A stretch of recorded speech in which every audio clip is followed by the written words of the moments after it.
الشيطان الرجيم بسم الله الرحمن الرحيم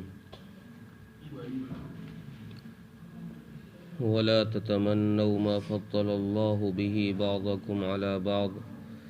للرجال نصيب مما اكتسبوا وللنساء نصيب مما اكتسبن واسألوا الله من فضله إن الله كان بكل شيء عليما۔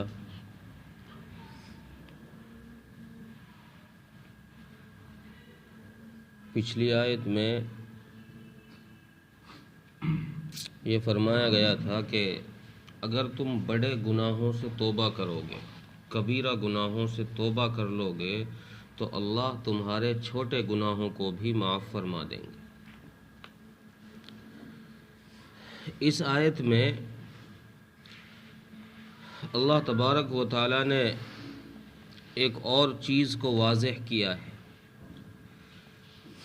ایک ہوتا ہے امور اختیاریہ، یعنی وہ کام جو اپنے اختیار میں ہیں، ہم اپنے اختیار سے کر سکتے ہیں۔ ایک وہ کام ہے جن کو امور غیر اختیاریہ کہا جاتا ہے، جو ہمارے بس میں نہیں ہے۔ اس آیت میں اللہ تبارک و تعالی نے یہ فرمایا ہے کہ تم امور اختیاریہ جو تمہارے اختیار میں ہیں، جن کو تم کر سکتے ہو، ان کی تمنا تو تم کر سکتے ہو، اور جو امور غیر اختیاریہ ہیں ان کی تمنا تم نہیں کر سکتے، تمہارے لیے اچھا نہیں ہے ان کی تمنا کرنا۔ کیا ہے؟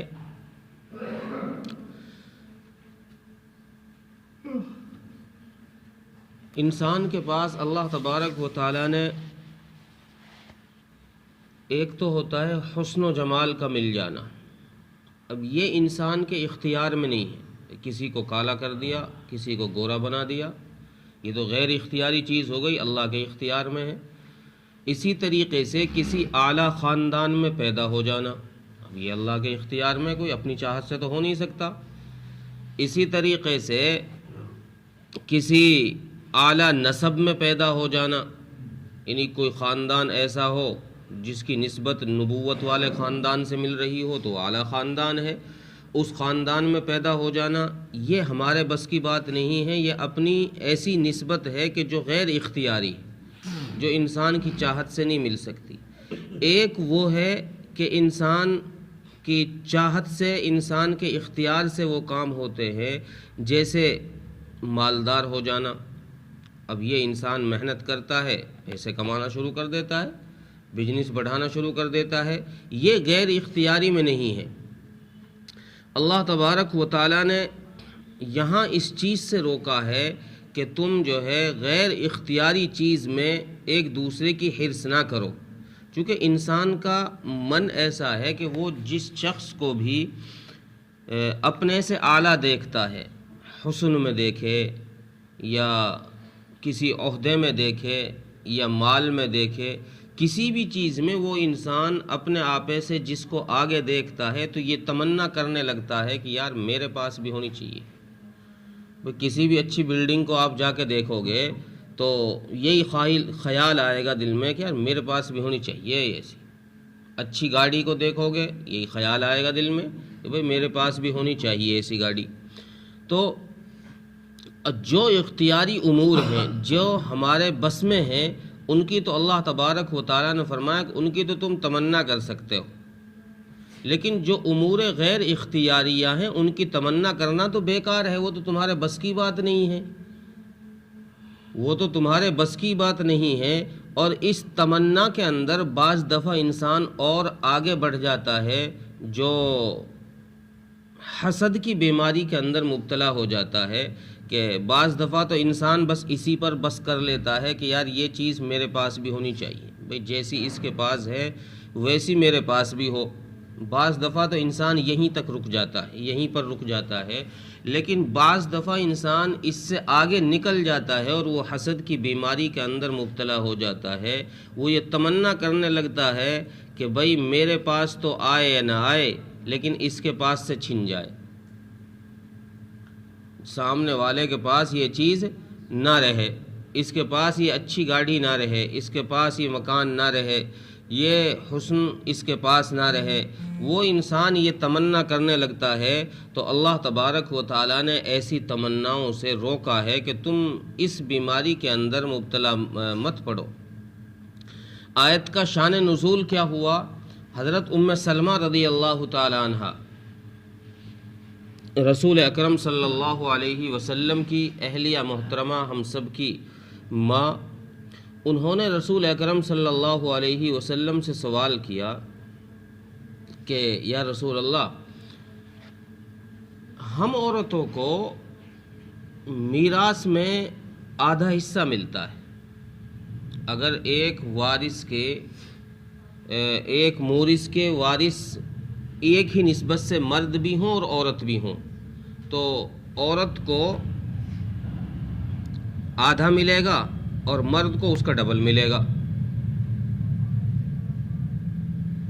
اور اسی طریقے سے اور بھی کئی امور میں عورت کو آدھا ملتا ہے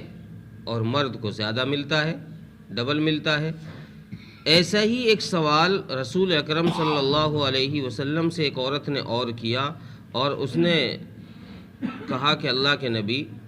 ہم عورتوں کو جیسے میراث میں آدھا حصہ ملتا ہے، کیا کہیں ایسا تو نہیں کہ ہمیں آخرت میں بھی ثواب آدھا ملنے لگ جائے؟ دنیا میں ہم محنت کرتے ہیں تو ہمیں اس کا آدھا اجر دیا جاتا ہے،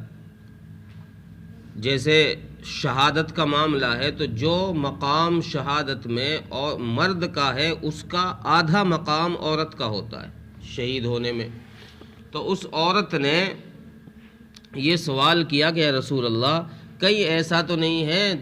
دنیا میں آدھا ہو یا آخرت میں بھی آدھا ہونے لگ جائے؟ ہم یہاں پڑھے نماز 4 رکعت، ثواب ملنے لگ جائے 2 رکعت کا، کہیں ایسا تو نہیں ہوگا؟ تو ان دونوں سوالوں کے جواب میں اللہ تبارک و تعالیٰ نے یہ آیت کریمہ نازل فرمائی، اور اس میں یہ صاف کر دیا۔ پہلے تو حضرت ام سلمہ رضی اللہ عنہا نے جو سوال کیا تھا اس کا جواب دیا کہ اس کا جواب اس آیت کے اندر یہ دیا، وَلَا تَتَمَنَّوْا مَا فَضَّلَ اللَّهُ۔ حضرت ام سلمہ رضی اللہ عنہا نے جو سوال کیا تھا وہ اس غرض سے نہیں، چڑھ کر نہیں کیا تھا کہ بھئی ہمیں آدھا کیوں ملتا ہے، ان کو پورا کیوں ملتا ہے، بلکہ انہوں نے سوال اس لیے کیا تھا کہ یا رسول اللہ، اگر میں بھی مرد ہو جاتی، میں بھی اگر مرد ہوتی تو مجھے بھی پورا ملتا۔ تو اللہ تبارک و تعالیٰ نے اس تمنا کرنے سے روکا ہے کہ بھئی مرد اور عورت ہونا یہ تمہارے اختیار کی بات تھوڑی ہے، یہ تو اللہ کے اختیار میں ہے۔ جیسے خوبصورت اور کالا اور گورا ہونا یہ اللہ کے اختیار میں، ایسے ہی مرد عورت بھی اللہ کے اختیار میں ہے، یہ تم اپنی مرضی سے نہیں ہو سکتی۔ تو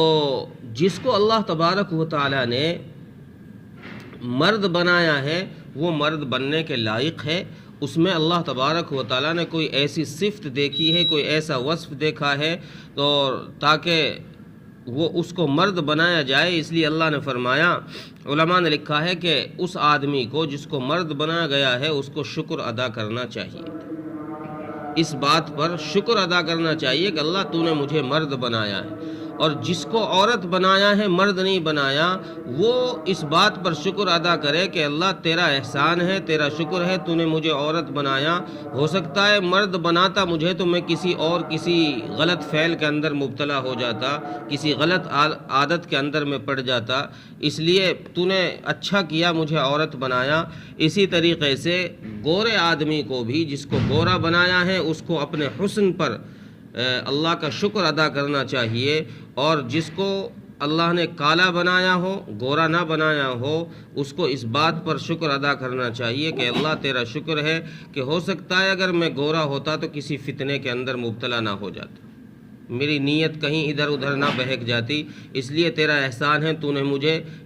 جیسا بنایا ہے ویسا تیرا احسان۔ تو جو اختیاری امور ہیں ان میں تو اللہ تبارک و تعالیٰ نے اجازت دی ہے کہ بھئی تم ان کی تمنا کر سکتے ہو، اور جو امور غیر اختیاری ہیں، جو کام ہمارے بس کی نہیں ہیں، اللہ کے اختیار میں ہیں، ان میں اللہ تبارک و تعالیٰ نے فرمایا کہ ان میں تمہاری تمنا کرنا بیکار ہے، ان میں تم تمنا مت کرو۔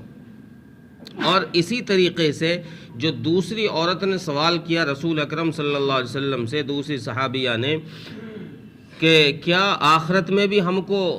آدھا حصہ ملے گا؟ اس کا جواب اللہ تبارک و تعالیٰ نے اس آیت میں اس طرح دیا، للرجال نصیب مما اکتسبوا وللنساء نصیب مما اکتسبن۔ ایسا نہیں ہے کہ تمہیں آدھا ملے گا، وہ تو جیسا جو کمائے گا، جس کی جیسی کمائی ویسا ہی اس کو حصہ ملے گا۔ آخرت میں برابر کا حصہ رہے گا، ایسا نہیں کہ تمہیں کم ملے۔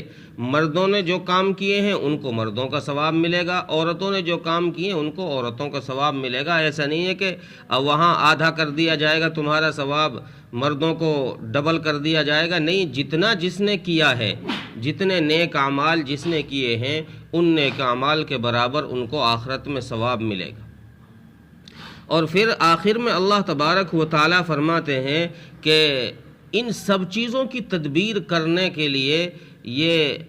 ہم نے پہلے اس میں غور کر لیا ہے، ہم جانتے ہیں اس بارے میں کہ کس چیز کو کیا کرنا ہے، کس کو مرد بنانا ہے، کس کو عورت بنانا ہے، کس کو کالا، کس کو گورا، کس کو چھوٹا، کس کو بڑا، یہ اللہ تبارک و تعالیٰ کے علم میں ہے۔ اور اللہ تبارک و تعالیٰ نے اس کائنات میں جو نظام چلایا ہے، یہ نظام اللہ تبارک و تعالیٰ ہی بہتر جانتے ہیں۔ اس میں ہمیں چاہے کمی نظر آئے، چاہے فائدہ نظر آئے، ہمارے کمی نظر آنے سے وہ نظام غلط نہیں ہو سکتا، اور ہمارے فائدہ کے نظر آنے سے اس نظام کے اندر کوئی بڑھوتری نہیں ہو سکتی۔ وہ تو اللہ تبارک و تعالیٰ نے اپنی شایان شان اپنے علم کے مطابق ان کا ساری کائنات کا نظام کیا ہے۔ وہ بہتر جانتا ہے کس چیز کو کہاں رکھنا ہے۔ جو جس چیز کا مینیجر ہوتا ہے، اس مینیجر کو اس چیز کے بارے میں زیادہ علم ہوتا ہے بنسبت عام لوگوں کے، کہ بھئی اس چیز میں اس چیز کو یہاں رکھنا ہے، یہاں فٹ بیٹھے گی، یہاں فٹ بیٹھے گی۔ تو اللہ تبارک و تعالیٰ نے بھی اس کائنات کے نظام کو پہلے ہی سجا کے رکھ دیا ہے، اب چاہے کوئی کچھ بھی کہے۔ اس لیے اللہ تبارک و تعالیٰ نے فرمایا کہ تم جو تمہارے بس کی چیزیں ہیں ان میں تو تم اپنی خواہش ظاہر کر سکتے ہو، صرف خواہش ہی، حسد نہیں کہ تم حسد میں ہی مبتلا ہو جاؤ، دوسروں کے پاس سے بھی چھن جائے وہ چیز، اس بیماری میں مبتلا ہو جاؤ، یہ نہیں، بلکہ اتنی خواہش ظاہر کر سکتے ہو کہ اللہ، اس خواہش میں بھی اللہ تبارک و تعالیٰ نے یہ سبق دیا ہے کہ تم جو چیز تمہارے پسند ہو، جس کو تم پسند کرتے ہو اور تمہارے اختیار کی ہو، تو اس چیز کو تم مجھ سے مانگو۔ وَلَا تَتَمَنَّوْا مَا فَضَّلَ اللَّهُ میں تو انکار کیا ہے کہ تم اس کی اپنے آپ خواہش مت کرو۔ پھر آگے چل کر اللہ تبارک و تعالیٰ نے فرمایا وَاسْأَلُوا اللَّهَ مِن فَضْلِ، اللہ سے اس چیز کا سوال کرو، جو چیز تمہیں نظر آ رہی ہو کہ بھئی یہ چیز میرے پاس ہونی چاہیے، تو اللہ سے مانگو کہ اللہ جیسی تو نے اسے دی ہے اس سے اچھی مجھے دے دے، اس سے اچھی مجھے دے دے، اس کو اس کے میرے بھائی کے پاس رہنے دے، مجھے اس سے کوئی حسد نہیں ہے کہ اس کے پاس نہ ہو، اس طرح کی دعا نہیں، اللہ اس کے پاس بھی رہے یہ چیز، میں تجھ سے اس ایسی ہی چیز کا یا اس سے بہتر چیز کا سوال کرتا ہوں، وہ تو مجھے دے دے۔ تو اللہ تبارک و تعالیٰ نے یہ سکھایا ہے کہ جب تمہیں تو کوئی چیز پسند آئے، تمہاری اختیار کی چیز، تو اس کو مجھ سے مانگو، میں چاہوں گا، بہتر سمجھوں گا تو تمہیں عطا کر دوں گا، اور اگر میری نظر میں وہ چیز بہتر نہیں ہوئی تمہارے لیے تو تمہیں نہیں دی جائے گی۔ چونکہ بعض دفعہ انسان اپنی سوچ سے بہت ساری ان چیزوں کا سوال اللہ سے کر لیتا ہے جو ہمارے حق میں مفید نہیں ہوتی، بہتر نہیں ہوتی۔ اب اگر اللہ تبارک و تعالی ہر آدمی کو اس کی ہر خواہش پوری کرنے لگ جائے تو ہو سکتا ہے وہ آدمی بعض دفعہ اپنی خواہش تلے دب کے مر جائے، وہ کچھ ایسی الٹی چیز مانگ بیٹھے جو اس کو خود الٹا پڑ جائے۔ اس لیے اللہ تبارک و تعالی اپنی حکمت سے وہ چیزیں عطا کرتا ہے جو اللہ کو بہتر لگتی ہیں۔ انسان کی ہر ضرورت اور ہر حاجت اللہ تبارک و تعالی پوری نہیں کرتا۔ ترجمہ دیکھیں، وَلَا تَتَمَنَّوْا مَا فَضَّلَ اللَّهُ بِهِ بَعْضَكُمْ عَلَى بَعْضٍ، اور تم نہ ہوس کرو اس چیز کی جس کو اللہ تبارک و تعالیٰ نے بڑا کیا ہے، زیادہ کیا ہے تم میں ایک دوسرے پر۔ لِلرِّجَالِ نَصِيبٌ مِّمَّا اكْتَسَبُوا، وَلِلنِّسَاءِ نَصِيبٌ مِّمَّا اكْتَسَبْنَ، مردوں کے لیے ان کا حصہ ہے ان کی کمائی میں، اور عورتوں کے لیے عورتوں کی کمائی میں ان کا حصہ ہے۔ وَاسْأَلُوا اللَّهَ مِن فَضْلِ، اور اللہ تبارک و تعالیٰ سے اس کا فضل مانگو، اس سے سوال کرو۔ ان اللہ کان بکل شیء علیما، بے شک اللہ تبارک و تعالیٰ ہر چیز کو بہتر جاننے والے ہیں۔ اللہ تعالیٰ عمل کی توفیق۔